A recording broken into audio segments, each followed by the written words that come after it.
Hola, bueno, quiero darles la bienvenida a el nuevo libro que vamos a estar estudiando este semestre, que es el libro de los jueces.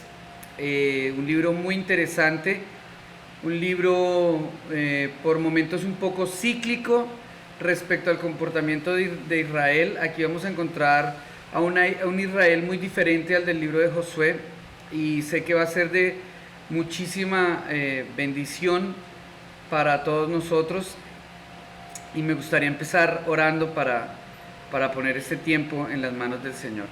Padre, te damos muchas gracias, Señor, por este tiempo, te damos gracias por esta herramienta tecnológica, por poder estar hoy alrededor de tu palabra, Señor, en tu presencia, estudiando el libro de los jueces y aprendiendo más de ti y de tu carácter, de la forma como haces las cosas, de la forma como te gusta que hagamos las cosas, y en definitiva aprendiendo mucho más de esas verdades poderosas y prácticas que trae tu escritura, Señor, porque tu escritura es vigente como fue vigente ayer y como será vigente mañana, Señor.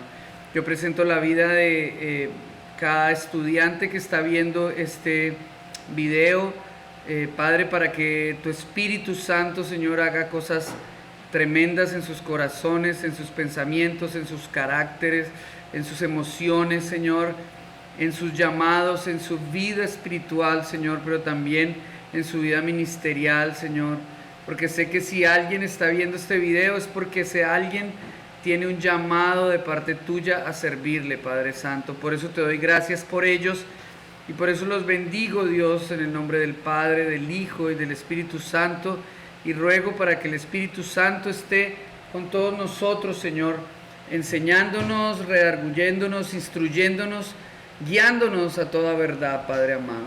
Por mi parte te presento mi vida, Dios, para que me hagas instrumento tuyo, para que la unción del Maestro, Señor, crezca en este tiempo y pueda ser el Maestro que ellos necesitan, Señor, y les pueda dar el alimento que tú les quieres dar, Padre. Te lo pido en el nombre de Jesús.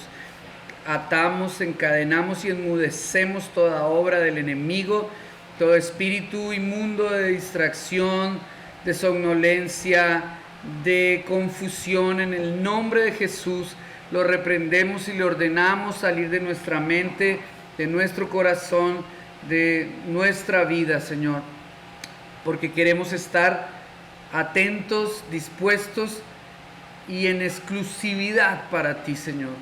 Que no haya nada más que ocupe nuestro afán en este momento que tu palabra, Señor, que no haya ninguna otra necesidad que tu presencia y que tu verdad, Señor. Te lo pedimos en el nombre de Jesús. Amén y amén. Bueno, el libro de los jueces narra ciertos eventos que sucedieron en Israel entre la conquista de Canaán bajo la dirección de Josué y el inicio del reinado de Saúl. Como vemos, tiene un periodo histórico bastante extenso. El título de jueces se refiere a los líderes de Israel durante esta época. La palabra jueces traduce el vocablo hebreo shopetim, S-H-O-P-E-T-I-M. Pero esos shopetim del libro de los jueces son diferentes a los modernos. No vemos en ninguna parte a estos jueces tomando o emitiendo decisiones legales, aunque es posible que lo hayan hecho. Más bien son libertadores y gobernantes. De hecho, la raíz hebrea normalmente traducida juzgar en algunos pasajes significa gobernar, como por ejemplo en primera de Samuel 8:6. Por otro lado, quien no solamente se llama juez en el libro, a Samuel no solamente lo llaman juez en el libro, sino que claramente funciona como tal. Es decir, en el libro de Samuel en el caso de Samuel lo podemos ver ejerciendo las dos tareas, siendo gobernador, pero también siendo un líder espiritual. Amén. Por otro lado, el autor del libro de Samuel, pues es el profeta Samuel. El autor del libro de los jueces se le atribuye la autoría al profeta Samuel, Se calcula la fecha de escritura más o menos entre el 1050 y el 1004 antes de Cristo. El destinatario definitivamente es el pueblo de Israel, aunque tiene una connotación profética hacia ciertas futuras generaciones y evidentemente es un mensaje totalmente actual para nosotros. La idea principal del libro es mostrar el ciclo del pecado, es decir, el ciclo del pueblo de Israel en el pecado fue pecado, sufrimiento, clamor, salvación y pecado peor. Es decir, las recaídas de Israel después de este ciclo siempre volvían el ciclo un poco peor, un poco más profundo, un poco más oscuro. Usted puede tomar referencias de eso en el capítulo 2, en el versículo 11 y 12, en el versículo 14. También lo va a ver en el capítulo 3, en el versículo 9, en el capítulo 2, en el versículo 16. En fin, todo esto por no tener un arrepentimiento verdadero. Era un arrepentimiento emocional o lo que a veces llamamos culpabilidad, ¿no? No era un arrepentimiento que naciera del peso por entender y por comprender la transgresión, sino que era un arrepentimiento emocional que nacía desde la culpabilidad antes que de un deseo genuino de cambiar la situación o el pecado en el cual se había recurrido. El versículo clave no es uno sino dos, están en el capítulo 2, en el versículo 16 al 17, dice: y Jehová levantó jueces que los librasen de la mano de los que les despojaban, pero tampoco oyeron a sus jueces, sino que fueron tras dioses ajenos a los cuales adoraron. Se apartaron pronto del camino en que anduvieron sus padres, obedeciendo a los mandamientos de Jehová. Ellos no hicieron así. Es decir, aquí nos empezamos a dar cuenta que vamos a encontrar un pueblo de Israel muy diferente. Recordemos, para dar un poco de contexto, recordemos el pueblo que gobernaba Josué era un pueblo maduro, un pueblo en unidad, un pueblo obediente, aunque cometía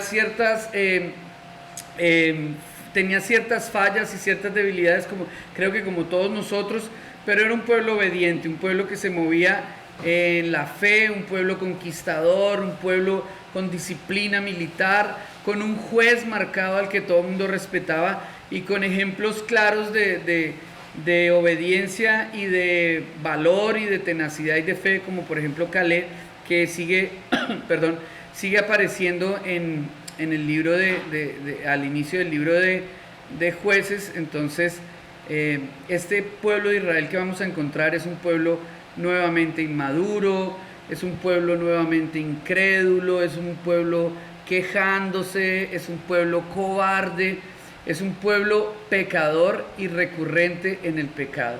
Amén.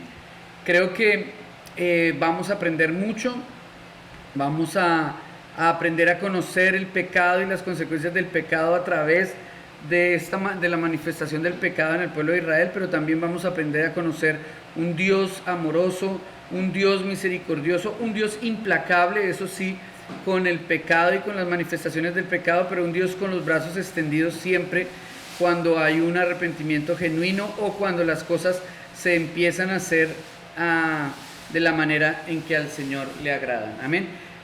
Vamos a ver el bosquejo. El bosquejo del libro de Jueces nos muestra tres grandes divisiones, ¿cierto? Perdón. La primera es el prólogo, que comprende la conquista, por cierto, una conquista parcial de la tierra. La segunda es los jueces, a través de la aparición de estos personajes en el pueblo de Israel. Y la tercera es el epílogo, que nos habla acerca de hechos puntuales como el origen del santuario de Dan, el santuario de Micayas, el santuario, estos dos santuarios, y aparte de eso nos habla acerca de la guerra civil contra Benjamín y las atrocidades que se cometieron en Gad, y la obtención de un hecho complicado que se llama La obtención de esposas para los benjamitas. Eso es más o menos el prólogo. La división la división del bosquejo. Pido disculpas por la garganta un momento. Esa es la división más o menos del bosquejo del libro de Jueces. Vamos a entrar al prólogo, al capítulo 1, al versículo 1 al 3. El prólogo lo vamos a encontrar de los capítulos, del capítulo 1 al capítulo 3. Amén. Al inicio del capítulo 3. Es decir, va del capítulo 1 al capítulo 3, versículo 6. Esa es la extensión de nuestro prólogo y eso es lo que vamos a empezar a estudiar. Hoy en esta lección vamos a ver todo lo referente al capítulo número 1 nada más. Amén. Entonces, para que se dispongan con sus Biblias y vamos a estar leyendo. El prólogo está compuesto por dos partes. Las dos comienzan con la muerte de Josué y terminan con relaciones ilícitas con los cananeos. La primera parte narra y explica lo parcial de la conquista, es decir, del capítulo 1 al capítulo 2, versículo 5, va esta primera parte, que narra y explica lo parcial de la conquista. La segunda parte del prólogo va del capítulo 2, versículo 6, al capítulo 3, versículo 6, y presenta el ciclo de apostasía, opresión y liberación que se repite en 6 de las historias de los jueces. En la primera parte Israel no echa a los cananeos. En la segunda cosecha el fruto amargo, por cierto, del error de no haber echado a los cananeos. Recordemos que cuando Dios les entrega la tierra prometida en el libro de Josué, les hace una exigencia muy puntual, y es que no iban a quedarse con nada, no podían dejar títere con cabeza, tenían que ser completamente implacables con los pueblos que encontraran en esas tierras. Sin embargo, Israel empieza a comportarse de una manera muy diferente a lo que Dios les había dicho. En la conquista parcial de la tierra, que es el segmento del capítulo 1 al capítulo 2, versículo 5, esta sección narra la conquista parcial tribu por tribu, y quiero hacer énfasis en la palabra parcial. Esta sección narra esa conquista parcial tribu por tribu, esencialmente desde el sur hasta el norte, y concluye con un evento en el capítulo 2, versículo 1 al 5, que explica por qué la conquista no fue más completa. Ahí en el capítulo 1, vayan a sus Biblias. En el capítulo 1 vamos a leer, dice: aconteció después de la muerte de Josué que los hijos de Israel consultaron a Jehová, diciendo: ¿quién de nosotros subirá primero a pelear contra los cananeos? Y Jehová respondió: Judá subirá, he aquí que yo he entregado la tierra en sus manos. El verbo subir sirve como señal para marcar las divisiones principales. Se encuentran 3 veces en el capítulo 1, del versículo 1 al 3, en estos 3 versículos se encuentra 3 veces esta referencia a subir. Luego la frase entonces subió Judá encabeza la sección del capítulo 1, del capítulo 1, del versículo 4 al 21, hay una sección nueva sobre las conquistas en el sur de Canaán. De esa manera, acerca de las conquistas en el norte, comienza también de esa manera, desde el versículo 22 al 36, inicia también la descripción de las conquistas del norte, y empiezan con: también los de la casa de Josué subieron. Finalmente, en el capítulo 2, del versículo 1 al 5, la evaluación de las subidas del capítulo 1 se introduce con: el ángel de Jehová subió. Las tribus involucradas en la sección del capítulo 1, versículo 4 al 21, formarán en el futuro el reino de Judá, mientras que las que están del versículo 22 al 36 pertenecerán al reino del norte. Amén. Estoy haciéndoles un anticipo de la distribución que tendrá el reino de Israel en la división que se da en el libro de Reyes, en los libros de Reyes. Amén. Entonces quiero que tengan muy claro eso. No sé si fue si fui suficientemente claro. Hay dos grupos de personas que... Hay dos grupos de personas que describe la estrategia militar que nos presentan estos primeros versículos, ¿cierto? De esos dos grupos, en el futuro, se darán los dos grandes grupos que dividieron al reino de Israel en el libro de Reyes, en el capítulo 12, en el Primera de Reyes capítulo 12, lo pueden ver de una manera más detallada. Ahora, vamos a entrar a esta primera sección y esto nos va a ayudar a entender un poco más lo que acabo de decir. El segmento del capítulo 1, porque toda la clase de hoy vamos a estar en el capítulo 1, el versículo 1 al 21 habla acerca de las conquistas obtenidas por las tribus del sur. Amén. Y empieza a hacer un conteo, un recuento de las tribus que hicieron esta conquista en el sur de la región. Los primeros pueblos que nombras es la conquista de Judá y Simeón. Recordemos que Judá es una extensión grande de tierra dentro de la cual le dieron un pequeño lugar a la tribu de Simeón. ¿Recuerdan esto? En cumplimiento a algunas profecías que Jacob dio sobre sus hijos. Entonces, el libro de Jueces comienza ubicando los eventos del capítulo 1 después de la muerte de Josué, pero el libro de Josué da la impresión de que algunos de ellos sucedieron en los tiempos de Josué. La explicación es que en efecto los eventos de Jueces 1 sucedieron después de la muerte de Josué, ya que ninguno de los pasajes paralelos en Josué dice que este gran líder todavía viva cuando los eventos ocurrieron. Esta explicación es la que presenta menos dificultades, aunque no es imposible que algunos de los versículos del capítulo 1 se remonten a los días de Josué, así como por ejemplo el capítulo 2, versículo 6 al 10, el capítulo 2 del versículo 21 al 23. Esto lo nombro solamente para hacer una referencia y para encontrar un mejor contexto al estudio de nuestro libro.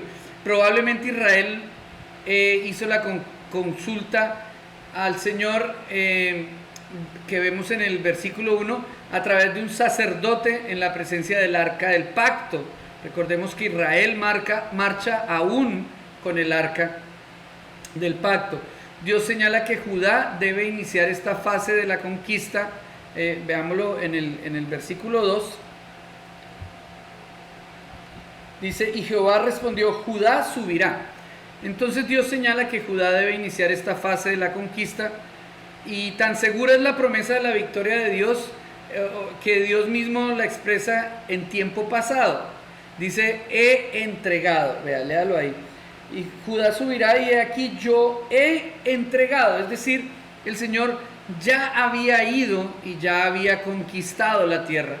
Y un tema resaltado en Jueces es que Dios determina siempre los resultados de los conflictos militares, o de las batallas, o de las tomas de las ciudades, o todo. El Señor siempre dictaminó, mostrándonos una vez más, como lo hizo en el libro de Josué, mostrándonos en el libro de Jueces, que Él es soberano, hermano. No importa el tamaño del enemigo, no importa lo numeroso del ejército, no importa lo difícil de las circunstancias, ni el tamaño de las olas, ni qué tan fuertes suenen los truenos, y qué tan brillantes sean los relámpagos, y qué tan difícil sea la situación por la que estés atravesando. El Señor siempre tiene el control, y Él es el que determina el resultado de cada una de esas situaciones. Nosotros lo que debemos limitarnos es a entender que Dios es un Dios bueno, que es un Dios que anhela la bendición de sus hijos, y que de Él podemos esperar siempre lo mejor, aunque a veces eso no se adapte a nuestros anhelos, pero sí a nuestras necesidades. Amén. Entonces, en el versículo 3 vemos que Judá dijo a Simeón su hermano, sube conmigo al territorio que se me ha adjudicado y peleemos contra el cananeo, y yo también iré contigo al tuyo. Y Simeón fue con él. Amén. Este territorio de Judá encierra las ciudades asignadas a Simeón en Josué capítulo 19, versículo 1 al 9 lo podemos ver. De hecho, varias de ellas originalmente eran de Judá, les recuerdo nuevamente, y Judá y Simeón eran hermanos, no solamente por ser tribus descendientes de Jacob, sino porque también eran hermanos de la misma madre, ¿no? Eran hijos de Lea. En Génesis capítulo 29, versículo 31 al 35, el Señor nos muestra esta descendencia y nos damos cuenta que Judá y Simeón tienen un lazo muy fuerte, porque no solamente son hijos de Jacob, sino también hijos de Lea, la que finalmente sería la tatarabuela de Jesús. Amén. De la descendencia de Lea viene la descendencia de Judá, de la descendencia de Judá viene la descendencia de David, y de la descendencia de David viene la descendencia de nuestro Señor Jesucristo. Amén. Las campañas de Judá se dividen en dos movimientos principales. El primero está referenciado del capítulo 4, del versículo 4 al versículo 8, introducido por la frase nuevamente, entonces subió Judá. Y el segundo está del versículo 9 al 18, introducido por la frase, y después los hijos de Judá descendieron. El punto del eje es Jerusalén. Miremos el versículo 8, y esto nos va a dar una ubicación geográfica un poco mejor. Dice capítulo 1, versículo 8, y combatieron los hijos de Judá a Jerusalén, y la tomaron y pasaron a sus habitantes a filo de espada, y pusieron fuego a la ciudad. Amén. Entonces, en la Biblia, todo viaje a Jerusalén es para arriba, y todo movimiento desde Jerusalén a otro lugar es para abajo. Esto refleja no solamente la topografía de Israel, pero aún tiene más la importancia de Jerusalén, ya que, es decir, aún le da más la importancia a Jerusalén, ya que descender se usa aún cuando el movimiento es de Jerusalén a un sitio de mayor elevación. Es decir, Dios pone a Jerusalén como un lugar espiritualmente alto. ¿Sí me explico? A ver, en el capítulo 1, en el versículo 9 y 10, leámoslo. Dice: después los hijos de Judá descendieron para pelear contra el cananeo que habitaba en las montañas de Negev y en los llanos, y marchó Judá contra el cananeo que habitaba en Hebrón, la cual se llamaba antes Kiriat Arba, e hirieron a Sesaid, a Imán y a Talmai. Recordemos que estos personajes que nombran ahí son los gigantes, ¿no? Los gigantes. Entonces, note usted que el Señor dice que estaban en Jerusalén, pero descendieron a las montañas. Y esto no es un error de redacción, ni es un error sintáctico, ni nada de eso, de traducción, no.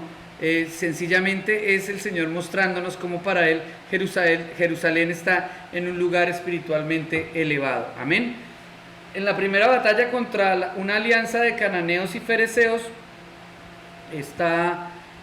Dios cumple la promesa del versículo 2.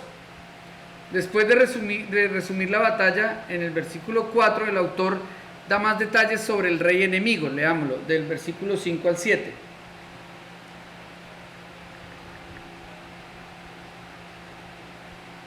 Dice la palabra: y hallaron a Adoni-Bezek en Bezek, y pelearon contra él, y derrotaron al cananeo, al fereceo, mas Adoni-Bezek huyó, y le siguieron, y le prendieron, y le cortaron los pulgares de las manos y de los pies.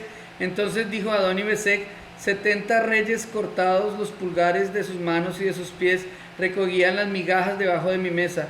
Como yo hice, así me ha pagado Dios. Y le llevaron a Jerusalén, donde el Adoni-Bezek murió. El ejército de Judá llevó a Adoni-Bezek mutilado a Jerusalén cuando fueron a pelear contra ella, porque él era un personaje temido en Canaán. Mostrar a los habitantes de Jerusalén como preso humillado fue la táctica de guerra psicológica que Israel tomó. El rey Adoni-Bezek del libro de los jueces es un rey diferente al del libro de Josué, Adonisec, ¿no? Adonisedec, que está en Josué capítulo 10, versículo 1 al 27. Los dos reyes tienen nombres parecidos, además porque más que ser nombres, son títulos. Son líderes de una coalición militar también. Los dos huyen de la batalla, los dos son capturados y los dos después y de alguna manera se relacionan con Jerusalén. Sin embargo, también hay diferencias. Los nombres de los reyes son diferentes, las ciudades donde reinan son diferentes, los ejércitos israelitas contra los cuales pelean y la forma en que mueren. Amén. Entonces quiero que tengan esto muy claro para que no se vayan a confundir. No es un versículo que narra, no es un pasaje que narra un hecho descrito también en el libro de Josué, no, son dos pasajes diferentes. En el versículo 9 vemos la conquista del sur y oeste de Judá, y esta se resume en tres partes.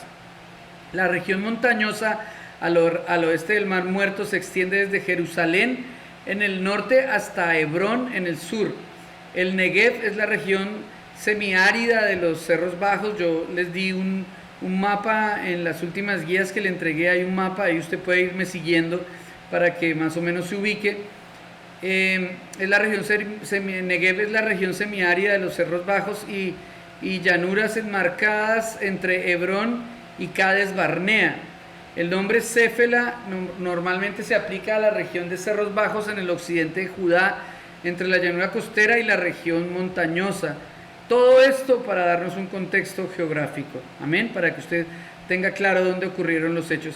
Pero aquí parece que en esta división incluir la costa también. En Josué capítulo 15, versículo 33 al 47 también parece que las ciudades desde Ecrón iban hasta el mar y se consideraban parte de la Céfela. Después del resumen del versículo 9, se relatan acontecimientos relacionados o seleccionados de la conquista de las tres regiones, la región montañosa, el Negev y Céfela. La conquista de Hebrón y de los anaquitas se atribuye a Judá en el versículo 10, a Caleb en el versículo 20 y Josué en el capítulo 15, 13 y 14, y a todo Israel bajo Josué en el capítulo 10 del libro de Josué. Probablemente después de la destrucción por Josué, los cananeos y los anaquitas los volvieron a habitar Hebrón. Luego la ciudad fue conquistada por Judá. Esta conquista es la misma que se le atribuye a Caleb, ya que él fue líder de Judá.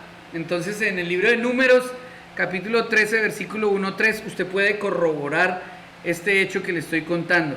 Y el versículo 12 explica que dirigía la tribu en esta fase de la conquista. Miremoslo.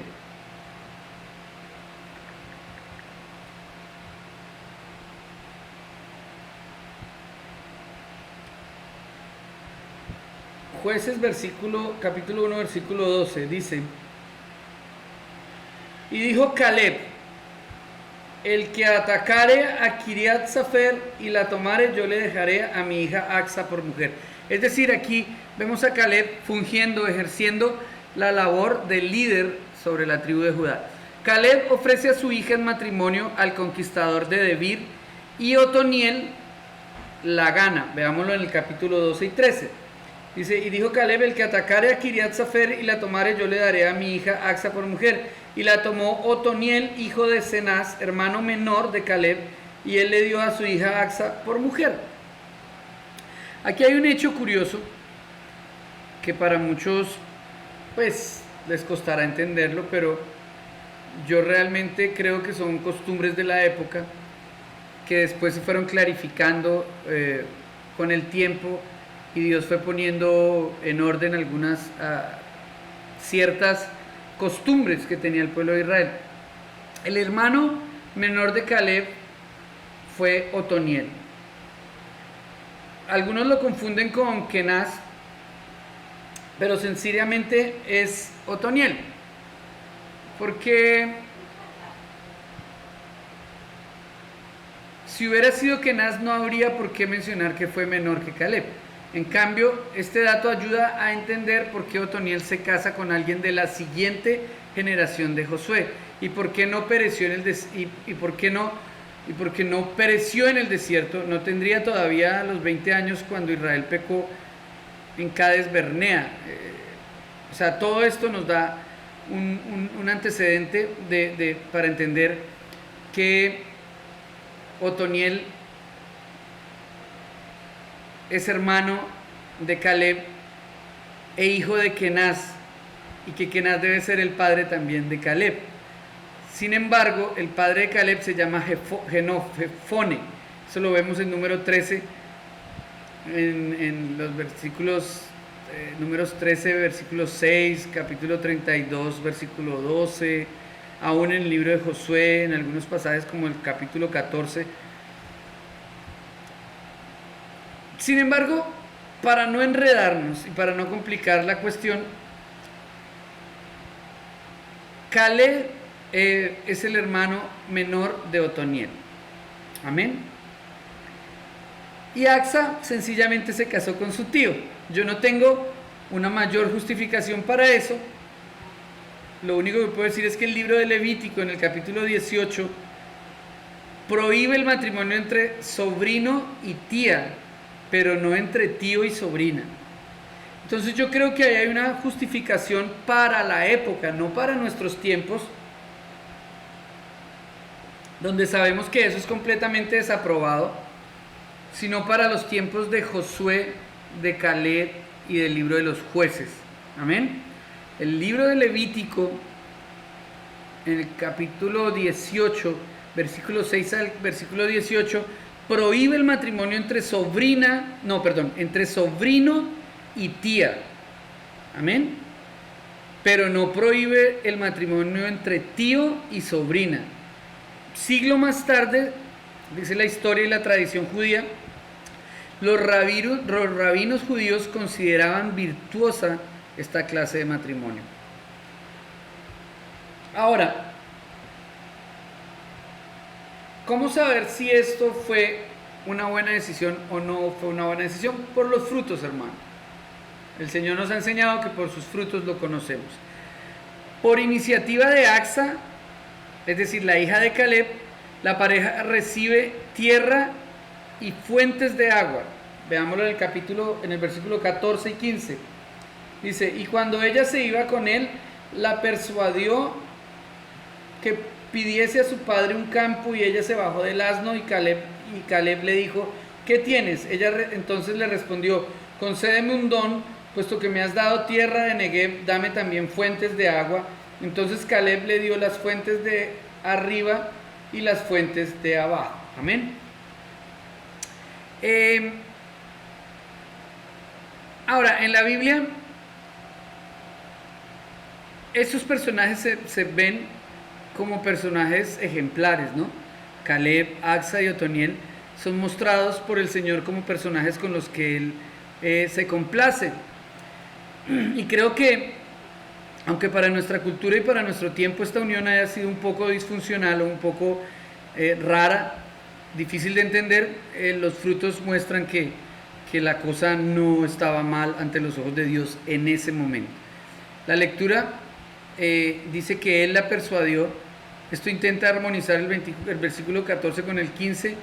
En el hebreo original más bien dice que Axa animó a Otoniel a pedir un terreno, tal vez como parte de la dote que se entregaba por las hijas, y luego ella suplicó a su padre fuentes de agua también. Es decir, la tierra fue entregada a Otoniel como parte de una dote matrimonial, y la hija, y pues cuando Otoniel vio la tierra, le dijo a la hija, bueno, ya falta agua, ve y le dices a tu papá que nos dé también nacederos de agua, y Caleb le entregó los nacederos de agua porque Negev era una tierra árida. Amén. En el libro de los jueces, las mujeres como Axa, Débora, Jael, la madre de Sisara, la mujer que mata a Abimelech, la hija de Jefte, la madre de Sansón, la esposa de Sansón, Dalila, la madre de Micaías, la concubina del levita, ocupan un lugar de inminencia inusitada en este libro. Es muy curioso encontrar en este libro la importancia que Dios le da a las mujeres y al desarrollo de la historia en este libro. Acsa se presenta al principio del libro como una mujer israelita ejemplar. Como les decía, de hecho, no solamente Acsa, sino Otoniel y por supuesto Caleb se presentan como ejemplos a seguir en la Biblia. Otoniel gana a Acsa conquistando tierra para su pueblo. Los israelitas secuestran doncellas matando a sus familiares. Acsa inspira a Otoniel a una proeza militar. Débora, Jael y la mujer de Tebes tendrán también que asumir papeles militares en el transcurso de este libro. Eso lo veremos en el capítulo 4, en el capítulo 9. Las mujeres de Israel sufrirán la violencia militar de sus compatriotas, serán mujeres emprendedoras. Acsa, por ejemplo, es una mujer muy emprendedora. Acsa consigue tierra y fertilidad para su marido. Otras mujeres traerán pérdida y destrucción a sus varones. Caleb da su hija a un israelita leal a Jehová. Otros padres casarán a sus hijos con paganas. Caleb provee generosamente por su hija. Otros israelitas oprimirán a las mujeres. Esto, ¿por qué lo estoy haciendo? Es un contraste para que entiendan que el fruto de esta unión no fue un fruto que trajo maldición, por el contrario, fue un fruto que trajo bendición a todo Israel en medio de tanto pecado y tanta inmoralidad que vamos a encontrar en el transcurso del libro. Este hecho, que parece un poco, que es un poco llamativo, definitivamente el matrimonio de un tío con una sobrina es un hecho llamativo, pero para la época y ante los ojos de Dios, definitivamente no era un hecho que violara, que quebrantara la ley del Señor, y el Señor así lo vio también y los bendijo. Amén. Entonces yo creo que esto nos avala, nos afirma una vez más que el Señor nos ha pedido lo que tenemos que hacer y que todo lo que está escrito en su palabra es lo que tenemos que cumplir. Eso fue lo que hizo Caleb. La ley decía en Levíticos que ningún sobrino hombre se podía casar con una tía, pero la ley no decía que un tío no se pudiera casar con una sobrina, y eso fue lo que hicieron. El marco legal lo daba. Ahora, como costumbre para el día de hoy, pues suena un poco grotesco. Yo no quisiera que una hija mía se casara con el tío, definitivamente no, pero creo que debemos ver las cosas con un contexto espiritual y desde la perspectiva que desde el inicio del estudio de la historia hebrea les he venido dando, y es el libro. Los libros que hemos estudiado hasta el día de hoy, lo que nos describen es el carácter de Dios. Amén. No podemos quedarnos en las minucias, aunque esto no es una minucia, pero no podemos quedarnos ahí, quedarnos en el micro y perdernos el macro del mensaje. Ellos cumplieron la voluntad de Dios, ellos actuaban dentro de la voluntad de Dios, y eso lo bendijo Dios. Así para nuestros ojos hoy en día no sea tan adecuado, para el Señor estaba dentro de sus márgenes, de sus estatutos, de sus límites, y en esos límites actuaron ellos. Amén. Creo que eso nos debe enseñar algo hoy, y es que nosotros debemos confiar en lo que el Señor nos ha dicho, debemos confiar en su palabra. Si el mundo diga lo contrario, nosotros debemos confiar en nuestro Señor y en lo que dice su palabra. Amén. Sin importar lo que los demás piensen. Y con esto nuevamente quiero decir, no estoy de acuerdo con el matrimonio de un tío con una sobrina, pero en esa época, en ese contexto, en ese marco histórico y legal que había en ese momento en Israel, en la tierra prometida, en la tierra de Canaán, era correcto, adecuado y dio grandes frutos. Amén. Entonces creo que con esa reflexión podemos continuar. En el sur, Judá apoyó a Simeón, eso lo vemos en el versículo 17, conforme a su promesa hecha en el versículo 3. Recuerden que Judá le dijo, sube conmigo y cuando tú vayas a conquistar, yo iré contigo. Y esto ocurre ahorita en el versículo 17. Orma estaba en el territorio asignado a Simeón. La raíz de Orma significa anatema. Y el verbo, eso es un término que aprendimos en el libro de Josué, ¿lo recuerdan? Y el verbo traducido, destruyeron, es literal, hicieron anatema. Amén. Leamos el versículo 17.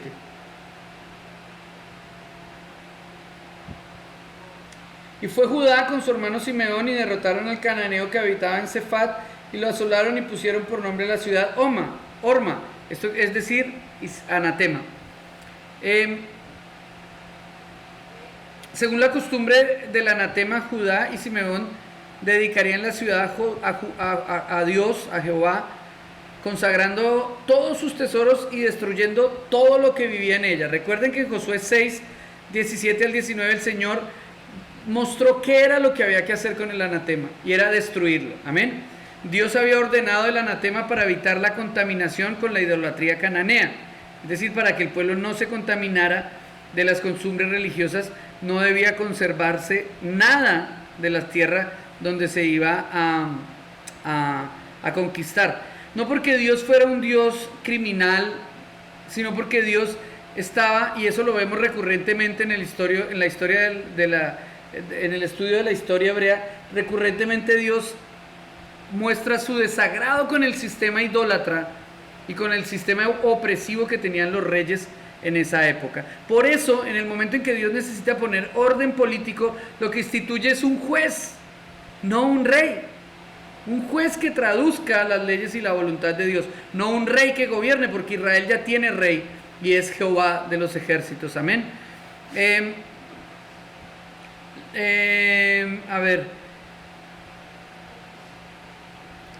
este anatema o esta horma que llaman, le ponen como nombre horma a esta ciudad, antes se llamaba Sefat.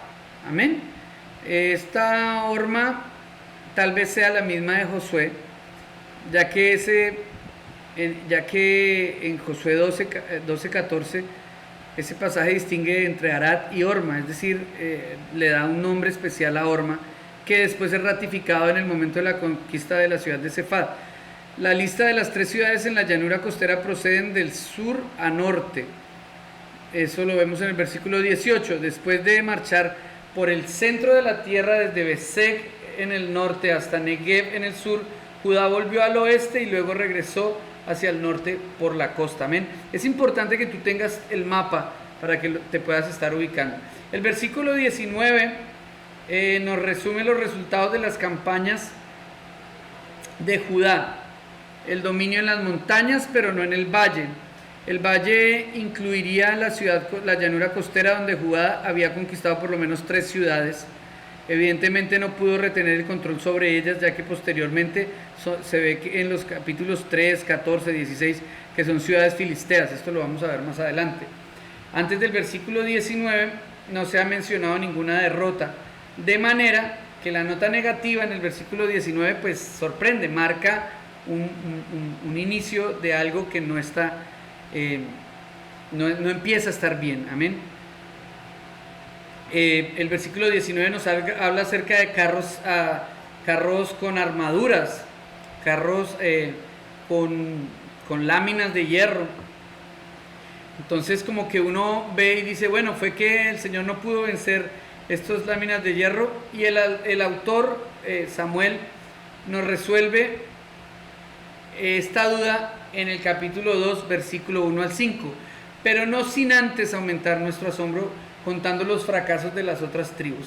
Del capítulo 1, el versículo 1 al 36, lo único que hace nombrarnos es los fracasos, y empieza con el fracaso de Benjamín. En este fracaso hay también un contraste claro entre los versículos 20 y 21. A diferencia de Caleb, Benjamín no pudo consolidar la victoria, después de la cual los jebuseos volvieron a habitar Jerusalén. Lo que se dice de Benjamín aquí también se dice de Judá. Jerusalén estaba en la frontera entre las 2 tribus.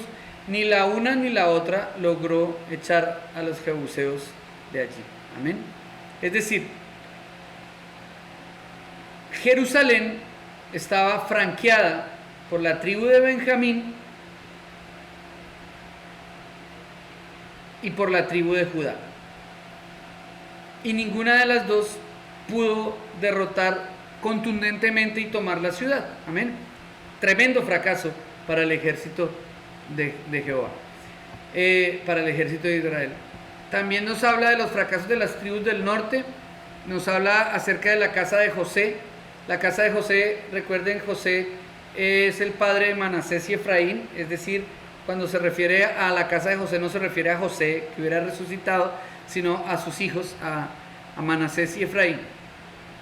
Esta primera parte se refiere del versículo 22 al 29, se refiere a la conquista de Betel por la casa de José, es decir, por las tribus de Manasés y Efraín, y luego los fracasos de sus dos tribus.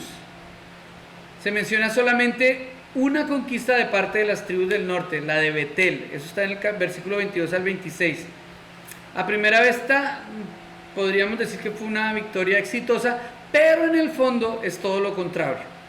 Aunque el poder del Señor estaba en la casa de José para darles victoria, no confiaron en ese poder. Más bien lograron la conquista a través de un pacto con un cananeo. Veámoslo, es una historia interesante, versículo 24. Versículo 24. Dice, y los que espiaban vieron a un hombre que salía de la ciudad y le dijeron, muéstrenos ahora la entrada de la ciudad y haremos contigo misericordia. Y él les mostró la entrada de la ciudad y la hirieron a filo de espada, pero dejaron ir a aquel hombre con toda su familia. Nuevamente, el error de no ser fieles al mandato de Jehová. El texto dedica más espacio a este pacto que a la conquista en sí, ¿no? La expresión hebrea traducida, tendremos misericordia de ti, aquí emplea un lenguaje coloquial que quiere decir, haremos lealtad contigo, es decir, seremos leales a ti. Y hay bastante similitud con la historia de Rahab, recuerdan en el libro de Josué, la prostituta que esconde a los espías, pero hay una gran diferencia, ella se convierte al Señor. En cambio, el hombre aquí edifica otra ciudad y le da el nombre de Luz, es decir, Betel, antes de ser Betel era Luz, la Luz se llama, y él vuelve a edificar una ciudad cananea como la que estaba dejando. La conquista de Betel al inicio del relato de las campañas en el norte es paralela a la conquista de Besek por Judá, que vimos en el versículo 4 y 7. Dentro de este paralelo hay dos contrastes importantes. Dios dio victoria a Judá, pero la casa de José logró su triunfo mediante una estrategia humana, mediante un pacto con un cananeo. Lo que había prohibido Dios, ellos fueron a hacerlo. Adonibesec fue sometido totalmente a Dios y a Judá. ¿Recuerdan el rey que le cortaron los pulgares? Pero el hombre de Luz, de la ciudad Luz, salió libre con todo su clan, porque el versículo 25 nos dice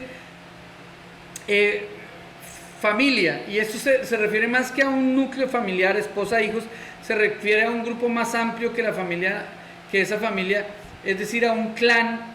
Y con este clan era suficiente para perpetuar su cultura pagana y corrupta en esa nueva ciudad en la que en la que estaban edificando este cananeo. Entonces vemos que realmente hay una gran diferencia en cuando Dios hace las cosas, cuando obedecemos a Dios, como en el caso del rey Adonibesec en Besec, y lo que ocurrió aquí en Betel o en la ciudad Luz, a mano de los hijos de José. Amén. La casa de José cambia el nombre, es decir, lo que quiero que veamos es que las consecuencias cuando nosotros no hacemos las cosas dentro de la voluntad de Dios y dentro del marco del Señor, es una consecuencia de maldición. Siempre revisen los frutos de sus decisiones y esos frutos les dirán a ustedes si actuaron en la voluntad del Señor. No nos podemos desviar a izquierda ni a derecha por difícil que sea la situación o porque fuerte que sea la oposición que sintamos frente a nuestras decisiones. Si nosotros hemos tomado una decisión, una actitud, un norte, tenemos una visión, estamos marchando hacia un lugar, aferrados a una palabra que está en la perfecta voluntad de Dios, no importa lo que los demás digan, no importa cómo estén las circunstancias, nosotros debemos ser fieles, porque cada que nos desviamos un poquito, cada que mezclamos un poquito la voluntad de Dios con nuestra voluntad, vemos que los resultados son terribles, fatídicos. Amén.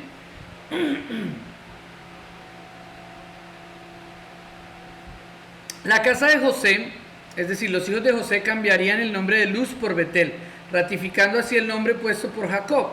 Josué había derrotado al rey de Betel en batalla, pero el libro de Josué no menciona que la ciudad fuera tomada. La palabra traducida por favor no implica que los espías cortésmente hayan suplicado un favor. El hombre estaba amenazado de muerte. Si no revelaba la información, la entrada de la ciudad no sería la puerta cuya ubicación los espías hallarían fácilmente. Más bien preguntaron cómo y dónde podrían entrar en la ciudad para conquistarla. En Jueces, las victorias de Ehud, Jael, Gedeón, Abimelech, los enemigos de Sansón y el ejército de Israel que peleó contra Benjamín también resultan de alguna estrategia astuta. Amén. Esto nos muestra un poco la esencia del libro de Jueces. El sitio de la nueva Luz es desconocido, es decir, donde el cananeo fue y edificó la nueva ciudad Luz es desconocido. La tierra de los heteos era propiamente lo que hoy en día conocemos como Asia Menor, ¿no? Estaba aproximadamente situada en ese lugar, pero podría también incluir terrenos del norte de Siria. Entonces es un poco difícil saber dónde fue fundada nuevamente esta ciudad y no hay registros históricos que nos den una correcta ubicación. Ahora, seguimos con el relato sobre Manasés, versículo 27 al 28. Comienza y concluye diciendo que esta tribu no echó a los cananeos de su territorio. Las ciudades que no poseyó estaban en Isaacar y Aser, pero en algún momento habían sido asignadas a Manasés. En la repartición de tierra por parte de Josué, en el capítulo 17 de Josué, ahí vemos que este territorio fue asignado a la tribu de Manasés. Estos eran sitios estratégicos ya que separaban a Galilea del resto de Israel y controlaban las rutas comerciales que pasaban por el valle de Jezreel. Así como Judá, Manasés tampoco tuvo éxito militar en el valle. Las aldeas de cada ciudad eran los pueblos cercanos sin muros. En tiempos de peligro sus habitantes subían a las ciudades amuralladas. Posteriormente, Israel logró someter a los habitantes de estas ciudades a trabajos forzosos. El versículo 28 nos habla de que los sometieron a tributo. Esto simplemente es que tenían que trabajar forzosamente con una cuota de impuesto. Es decir, ¿por qué se llaman trabajos forzosos? Porque la cuota de impuesto era alta, de manera que la gente tuviera que trabajar todo el tiempo como una especie de esclavitud. Entonces por eso se llaman trabajos forzosos, pero realmente lo que el versículo 28 nos dice es que eran sometidos a tributo. La presencia de las ciudades cananeas habrá influido en la idolatría de Israel y la asimilación de los cananeos subyugados en las tribus del norte había contribuido al sincretismo. Ojo con esta palabra, porque la vamos a ver de aquí en adelante en el resto de la Biblia. Sincretismo es la mezcla de dos costumbres, en este caso religiosas. Amén. Eso lo podemos ver muy fácilmente hoy en el catolicismo. El catolicismo tiene costumbres cristianas de los primeros cristianos, pero también las mezcló con los pueblos bárbaros o los pueblos paganos a los que fueron a evangelizar. Mezclaron sus culturas y un poco eso es el resultado hoy de la idolatría mariana. Cuando los primeros evangelistas, los primeros misioneros católicos llegaron a esas tribus de Oriente, donde había un dios y una diosa, y donde la concepción espiritual de un Dios que no necesitaba a nadie para crear una humanidad, sino solamente a Él, que no necesitaba una diosa para procrear una humanidad. Para esas tribus paganas fue difícil entender este concepto y aceptar el concepto de Dios Padre y Dios Hijo. Entonces ellos, con buenas intenciones, pero con muy mala teología, incrustaron la idea o la imagen de María como Madre de Dios. Amén. Un poco para acercar la costumbre judeocristiana o católica a la costumbre pagana de estas tribus o de estas regiones o de estas culturas, y esto formó un sincretismo que dio como resultado del catolicismo. Simplemente un ejemplo de lo que ocurre cuando mezclamos la enseñanza espiritual del Señor con el mundo. No, amigos. Hermanos, la palabra de Dios es clara. Todas las cosas de Dios están en contra del mundo y todas las cosas del mundo están en contra de Dios. No podemos mezclarlas. Debemos ser fieles, leales, valientes y radicales frente a nuestros principios. No podemos agradar al mundo y agradar a Dios. O agradamos a Dios o agradamos al mundo, pero no podemos servir a Dios Señor, a dos señores. Amén. Geser, versículo 29 también era un sitio estratégico, controlando la carretera de la planicie costera a Jerusalén a través del valle de Ajalón. Israel nunca conquistó esta ciudad, pero fue incorporada a la nación cuando el faraón se la entregó al rey Salomón. Imagínense todo lo que demoró Israel para tomar posesión de este lugar estratégico por el que pasaba una de las carreteras comerciales más importantes que bordeaba la costa. Esta entrega de esta ciudad la podemos ver en Primera de Reyes, capítulo 9 al 16. Amén. Y finalmente vamos a ver los fracasos de Zabulón, Aser, Neftalí y Dan, del versículo 30 al 36. El movimiento sigue hacia el norte aún. Quitrón, Naal en Zabulón son sitios desconocidos, así como Bet-Semes, que quiere decir templo del sol, y Bet-Anat, templo de Anat. En Neftalí, versículo 33, vemos esto. Las 7 ciudades no conquistadas por Aser estaban en la costa y llegaron a ser ciudades fenicias más adelante. Parece que Aser y Neftalí tuvieron aún más problemas que las tribus mencionadas con anterioridad, ya que el versículo 32 y el 33 no dice que los cananeos habitaron en medio de ellos. Es muy curioso esto, quiero que lo leamos porque esto es muy interesante. La forma como el escritor nos muestra la situación de Aser y Neftalí. Versículo 32. Mire lo que dice tan curioso. Y moró Aser entre los cananeos. Miren ustedes, si quieren devolverse a los versículos anteriores, siempre decían y moraron los cananeos con la tribu de Judá. Y la tribu de Judá sometió a los cananeos y ellos rendían tributo. Aquí no, aquí la cosa es muy diferente. Aquí es como si Aser hubiera vivido ahí arrimado en este territorio entre los cananeos que habitaban en la tierra, pues no los arrojó. Tampoco Neftalí arrojó a los que habitaban en Bet-Semes ni a los que habitaban en Bet-Anat, sino que moró entre los cananeos que habitaban en la tierra, más le fueron tributarios los moradores de Bet-Semes a los moradores de Bet-Anat. Amén. Aquí a mí me parece que aquí tenemos que hacer una reflexión acerca de cómo se puede desfigurar el plan de Dios cuando nosotros empezamos a actuar de una manera incorrecta.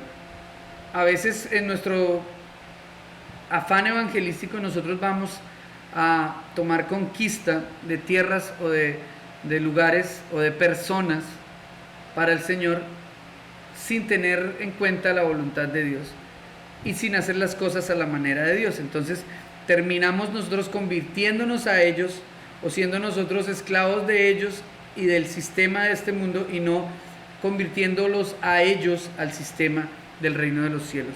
Y ahí hay que tener mucho cuidado. Amén.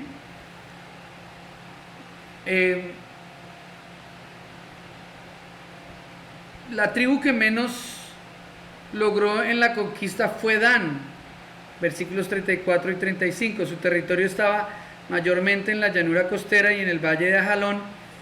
Dan no tuvo más éxito en las llanuras de Judá. Dan no tuvo más éxito que Judá en esas llanuras.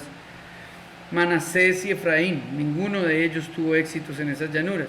No se sabe la ubicación del monte Erez, pero Ajalón y Saalbín estaban en el valle de Ajalón. Así los amorreos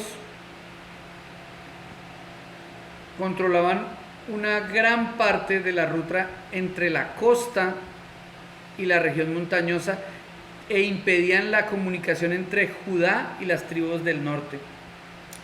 Por eso más adelante esto nos da un indicativo de por qué más adelante la división o el cisma del reino de Israel se da de esta manera.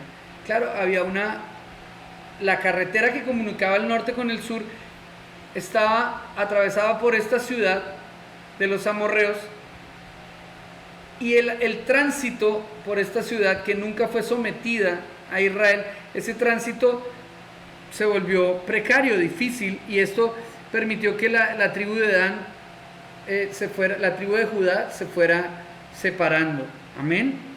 Esto no es un dato menor, y es un dato que debemos tener en cuenta. Amén.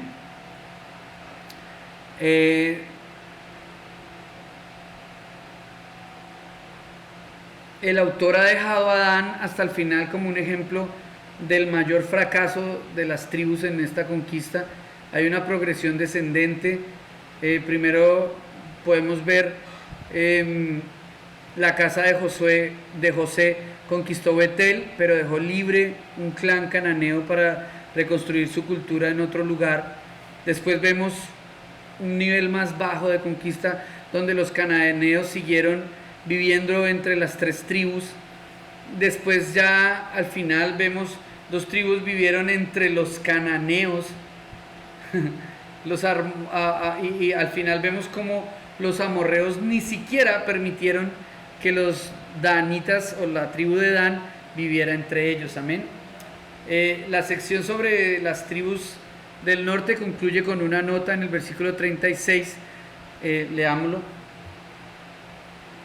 Versículo 36 dice: y el límite del amorreo fue desde la subida de Acrabim, desde Sela hacia arriba.